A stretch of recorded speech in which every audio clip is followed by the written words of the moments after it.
Asanteni sana. Asante sana, kaeni chini. Niseme murega nyuodhi. Murega rengi. Gaini mega. Asanteni sana. Mimi nimefuraha kuja tena hapa. Maanake mimi nimekuja kwa adhoni. Sio? Sivyo? Nimeona nimeandamana hata na ndugu yangu Dr. Buru amekuja na mimi. Kuna msemo ya Kijaluo na nimesikia vile vile ni ya Kikuyu. Hapa nasema tangare hii chaguo ni mundu na udhonewe. Sio? Sio? Hiyo ndio sababu nimekuja. Ili nishikane na adhoni. Tuende kuwinda, yeah. Asante sana ngari.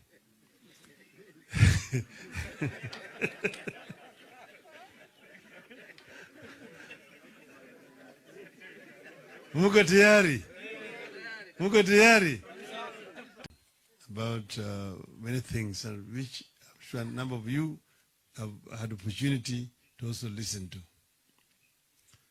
And you know, this area, just like the rest of Kenya, suffered seriously during the period of colonialism. I mentioned to them that Mzee Koinange wa Mbiu alilazimika kwenda mahakamani kutafuta haki ya kupanda kahawa katika shamba yake. Manake Mwafrika alikuwa hakubaliwi kupanda kahawa, hata chai wakati hiyo. Hiyo ilikuwa ni products ya wazungu peke yake. Mwafrika kazi yake ilikuwa tu ni pagazi kwenda kufanya kazi kwa shamba ya mzungu. Tumetoka mbali sana. Boma hii ya Nginyo wa Kariuki, zamani ilikuwa ni ya wazungu. Nginyo wa Kariuki alikuwa rafiki wa dhati wa Jaramogi. Tuliambiwa Jaramogi anapita kwa duka yake kumuuliza kama alikuwa anakwenda kutafuta gichuru ambaye alikuwa mwalimu kule Githunguri. That was the struggle for independence. Na baadaye wakaungana pamoja, wakakuja pale Kirigiti hapo Kiambu kuanzisha chama ya KANU. KANU ilianza hapo Kirigiti, na hapo ndio kachaguliwa kama president in absentia, manake alikuwa huko gerezani. Alafu Jaramogi akawekwa kama makamu, lakini kwa sababu Kenyatta alikuwa yuko kule Gichuru akawekwa kama kaimu. KANU na Jaramogi vice president. That was after Jaramogi, they called it a storm in the house. When he went, they moved in motion to look into the conditions of Mau Mau detainees after the Hola massacre. Kule Hola maaskari walipiga Mau Mau wakaua. Na hali ilikuwa mbaya hata kule Manyani. Hata Lari hapa kulikuwa na masaka. Hata motion ikavuka kule. Hapo ndio Jaramogi akasimama na akasema that in the heart of hearts of the African people, Jomo Kenyatta and all those who were detained with him were and are the true leaders. And their continued detention by the colonial government offends the conscience of our people. Jeremiah Nyaga alikuwa kwa hapo wakati hiyo. Akatuambia sisi, wakati Jaramogi alisema hiyo maneno, you could have had a pin drop. Nobody believed that those words had been uttered. Because to many just the word Mau Mau, ilikuwa wanapeleka wenda ndani. And they did not believe that Jaramogi was going to sleep at home. But then, Jaramogi was not arrested, and the following day he was supposed to continue talking. But now wale mabeberu wakaanza kumsema kuheckle. Point of order. Each time akijaribu, point of order. Kwa Jaramogi akasema, Mr. Speaker, there's nothing out of order here. These people just want to waste my time. Speaker akasema, Mr. Odinga, honorable members don't waste time. He must withdraw and apologize. Akasema, I'm not going to withdraw and apologize. Akafukuzwa kwa nyumba. At that time, there were 14 African elected members. Out of those 14 members, only Masinde Muliro supported Jaramogi. The rest of 12 disowned him. Kiano said, Gikonyo Kiano, Dr. Kiano alisema, those people, meaning Kenyatta and Co., were leaders at that time, but they were never elected by anybody. We are now the elected leaders. We are therefore the leaders today. Jaramogi akamwambia Kiano kwa press conference, statement, conference akasema, I challenge Kiano to a public rally in Fort Hall to ask the people of Fort Hall if he is the one who is right or I'm the one who is right. Kiano aliogopa. And then after that, Jaramogi aenda Kisumu, akadresa rally, akauliza watu kama wanaunga mkono, wakasema wanaunga mkono. 5,000 people. Alafu kule Mombasa, Doc Workers Union wakasema tunaunga mkono Jaramogi. Hapa Nairobi, Arrogance called the Nairobi African Congress. Akasema we support the statement by the member from Central Nyanza. Kule Eldoret wengine. Alafu watu wa Fort Hall wakatoa statement, we support Jaramogi. Sasa hapo ndio mambo ikaanza kuvuka sasa, kuchemuka. Hawa nimechemuka. Sasa hata wale ambao walikuwa napinga wakaanza kurudi pande hiyo, wanasema sawa sawa, tunasema tunataka uhuru na Kenyatta. Wanasema tupate uhuru alafu Kenyatta afunguliwe. Uhuru na Kenyatta. Jaramogi akasema no, it is not uhuru na Kenyatta, it's Kenyatta na uhuru. Mpaka hiyo ikaendelea namna hiyo mpaka baadaye Kenyatta akaachiliwa. Wakati hiyo Jaramogi alikuwa ukisema chochote juu ya Kenyatta angepiga wewe. Alianza ile wimbo ambaye baadaye yule mama Maria Makeba akaikuja akachukua wakati wa independence. Akasema Kenyatta litaka Kenya, Kenyatta litaka Kenya, Kenyatta litaka Kenya, akafungwa. Asante, asante baba, asante, asante baba, asante, asante baba kwa kufungwa. Sasa mambo yakaendelea mpaka uhuru ukapatikana. Fast forward, watu walikuja kutofautiana ya mambo ya mashamba. Ili mashamba ambayo wazungu walichukua kwetu, kama wazungu wanatoka, hii shamba tuinunue au tuchukue, manake ilikuwa ni yetu. Manake serikali ya Uingereza ilisema ilipeana serikali ya Kenya mkopo ya kununua mashamba ya wazungu ambao walikuwa wanatoroka. Wengine wakasema tuchukue mkopo tununue. Hao wakaitwa moderates. Wengine wakasema ati shamba yetu tununue nini? Walichukua bure. Wamelima miaka 60, wao wanatakana watulipe sisi kitu. Sasa wale ambao walikuwa nasema tuchukue mkopo, walikuwa naongozwa Mboya, iko hapo iko Gichuru, hapo iko Mgai Njoroge, Jonjo, wakaitwa moderates pro capital. Wale ambao walikuwa wanasema ati tuchukue mashamba yetu, Jaramogi, Kagia, Oneko, Jedi Kali, Paul Ngei, hao kaitwa extremists, communists. Nasema sikia hiyo kitu. Hiyo ndio hiyo ideology ambayo unasikia ngati kuna ideological difference.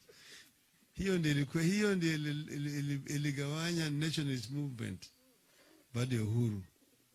Sio pesa, kuna kitu kingine. Sasa wale wengine sasa wakaingia kule, wakaingiza mambo ya ukabila. Hawa jamaa wanataka kutoa utawala kwa nyumba ya Mumbi. Wengine wakalenda mambo ya atiki hii. Atiki hii anataka kuchukua nini? Nasema wewe unazunguka mambo nini? Mambo wewe ni mwanaume na mwanaume wenzako unataka fanya kitu gani na chombo chake? Sikina mama ndio wanaozika na walalamiki.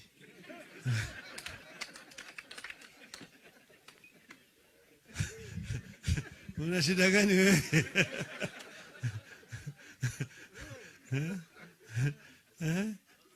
Wajaluo wameona na Wakikuyu sio? Nikienda kule nyumbani Wakikuyu wengi sana wameolewa huku. Na wanawake hawajalalamika. Sasa wanaume nasema ati huyu hii taka hii.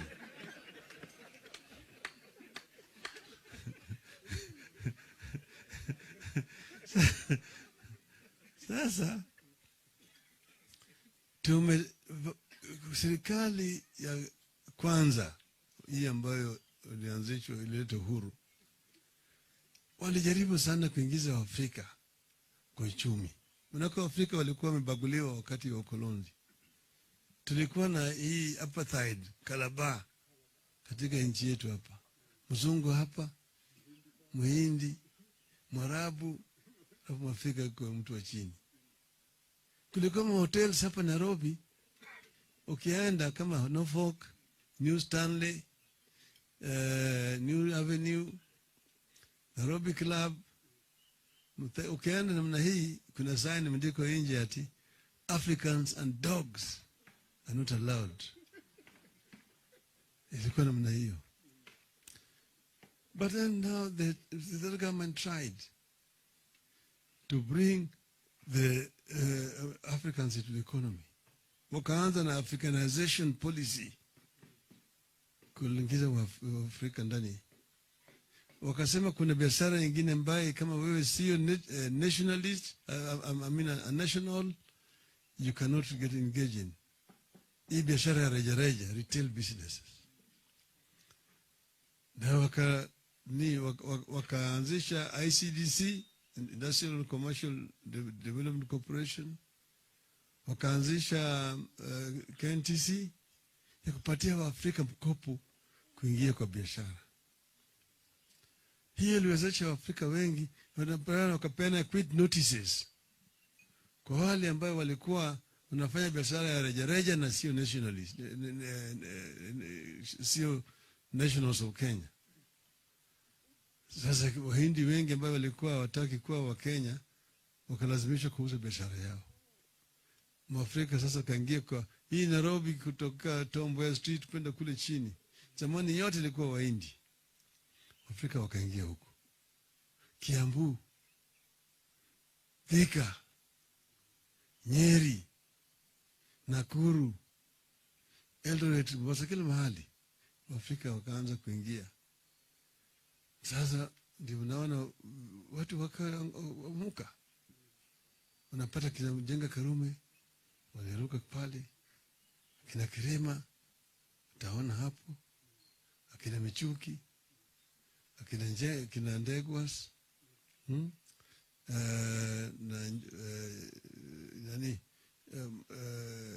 Matibas and so on. So the African middle class was actually growing under that regime. The first regime. Second regime came. And it came, akaanda sema tunafuata nyayo ya hayati. Lakini nyayo akapeleka ngambo ingine. Hiyo regime ilileta kinaitwa comprado bourgeois. Ikaanza kupigana na watu wa Afrika ambao walikuwa na meanza mabiashara. wakaanza kupiga. Utakuta hiyo ndio alianza kama mabenki, insurance companies, hospitality businesses. Biashara hizo zikaanza kuanguka. Walikuwa napigwa na serikali. Kama ile umbwa inazaa watoto na mwingine anakwenda anachukua na anakula. That era ikaanzisha ile era ambayo inaitwa comparative. Ni briefcase businessmen, commission agents. Unataka import license, leta pesa. Unataka trading license, unataka manufacturing license, unataka foreign exchange license, na kadhalika. Sasa that emergent African national bourgeois class ikapigwa na ikakufa. Kwa hizo miaka hiyo miaka 24 hizo wasted period of time. Ikaja Kibaki tosha, that regime, na tukachukua uchumi kama ilikuwa iko chini kabisa, na tukasafisha ile uchafu. Tukapata kama serikali ilikuwa iko na budget ya 500 billion shillings, na inapata mpato ile ya ushuru ya shilingi bilioni 300. Hiyo ingine ilikuwa kila mara inapiga magoti kwa wafadhili donors kupatia hao.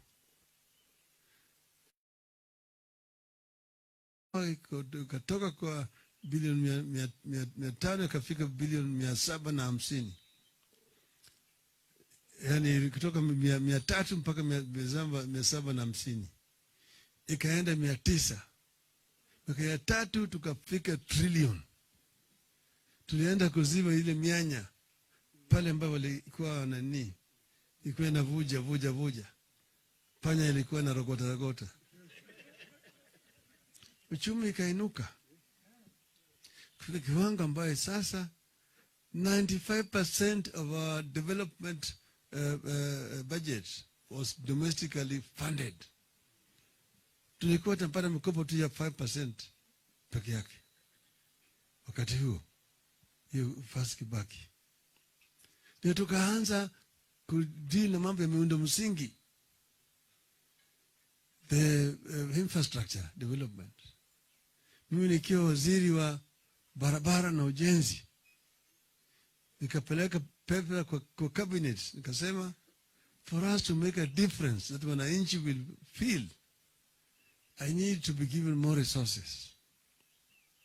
Chini ya Kibaki ikasemekana kila wizara itoe 5% ya allocation yao iletwe kwa upande ya barabara na ujenzi. Mimi nikapewa pesa hizo, nikaanza kuvuruga. Mimi nikavuruga kila mahali, simuliona. Ingine kaanza kusema Raila anafanya campaign. Nilizuru Kenya mzima, anza mambo ya barabara. Hii Central yote mimi nimezuru kila mahali. Ukienda huko Northeastern kila mahali, Eastern, Western, Pwani, kila mahali mimi nimeenda kwa upande ya barabara. Tukifungua nchi, tukifanya pamoja na Kibaki, na uchumi ilikuwa inaendelea vizuri. Hata tulipokuja ile ya pili, kitu pale ambaye tulikuja kukosana na juu ya mambo ya katiba. Katiba ndiyo ilileta mgawanyiko. Waje hata mambo ya MOU. Mambo ya katiba ndio tulikuwa na tofauti. Sisi tulikuwa nataka ugatuzi, na watu wengi walikuwa hawataki mambo ya ugatuzi, devolution. Hiyo ndio ilileta shida zaidi.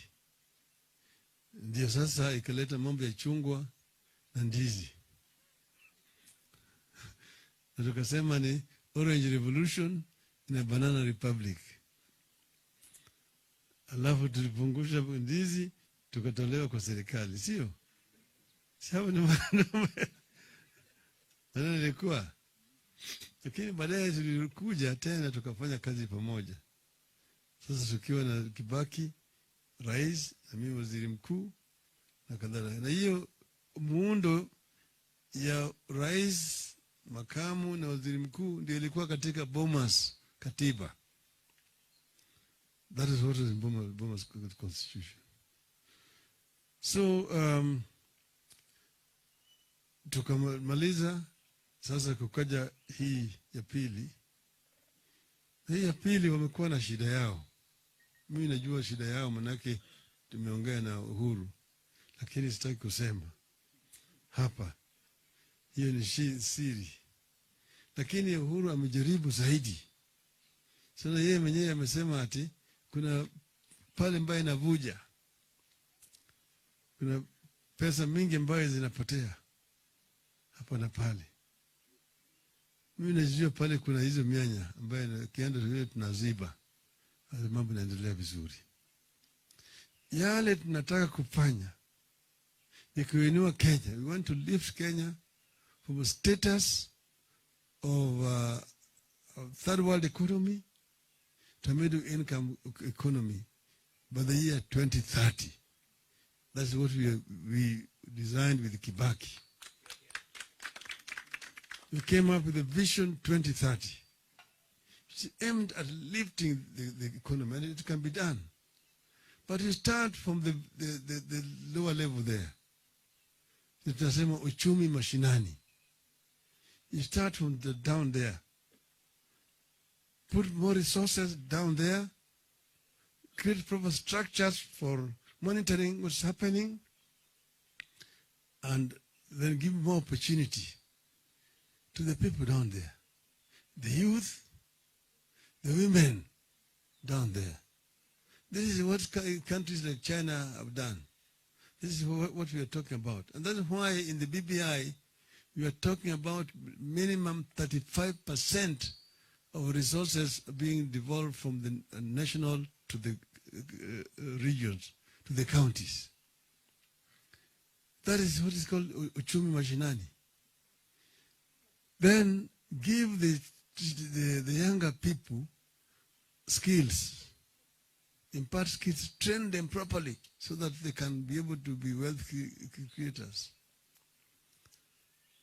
Give them opportunity. And the women. Then you can now open up and attract foreign investments. This is what China has done, I tell people. China, within the last 30 years, has lifted 500 million people from poverty to middle income status. If China can do 500 million people, I believe we can do at least 15 to 20 million people in our country. So we deal with specific issues which are regional based, for example. If you come here to Central, you first go to agriculture, which is very basic here. And the cash crops that you talk about, the tea, the coffee, the pyrethrum, the avocado, this, and milk, the dairy industry. Make sure that these are working.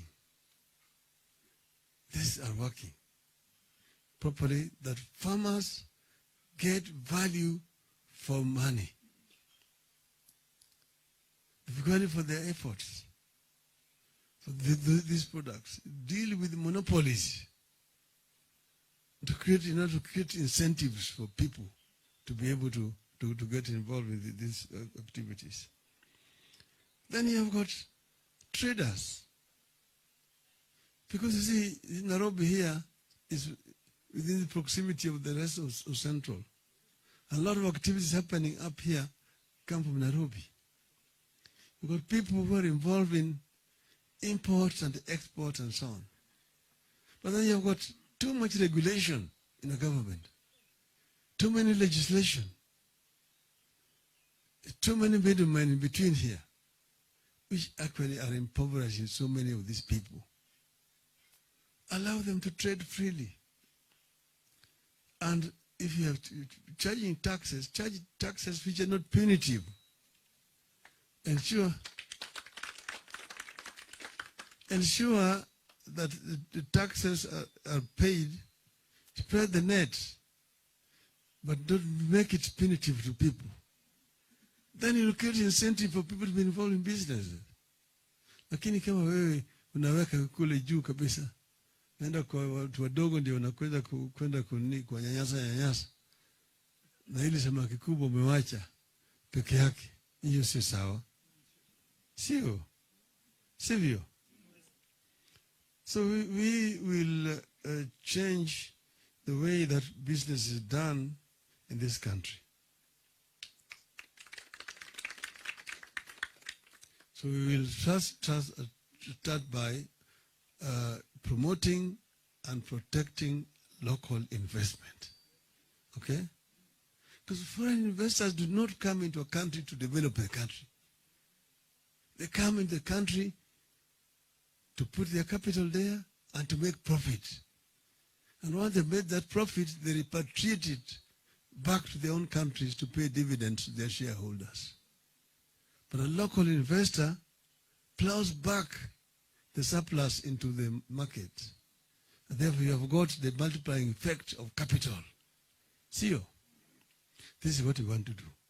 So we have a bigger agenda than somebody coming up and just telling you, oh, mama mboga, siji, mdogo, ati sasa mkokoteni, siji wheelbarrow. Hiyo ni takataka. Si takataka. You've got a bigger agenda, bigger issue, which we will talk about some other time. So I've talked for too long. Niko na furaha sana kukutana na Adoni na tutazidi zaidi. Huyo kijana huyo tumetoka naye mbali sana. Tangu yeye mtaratara naita yeye pale na ngine wa karaoke, rafiki wa dhati. If you want to talk about a hustler proper, ngine wa karaoke. Ameanza from down there. He was a caddy. From a caddy to become a golf champion. And then an owner of a biashara reja to big businessman. And look at his enterprise here. That is the two examples of entrepreneurship and dedication and commitment. I thank you very much.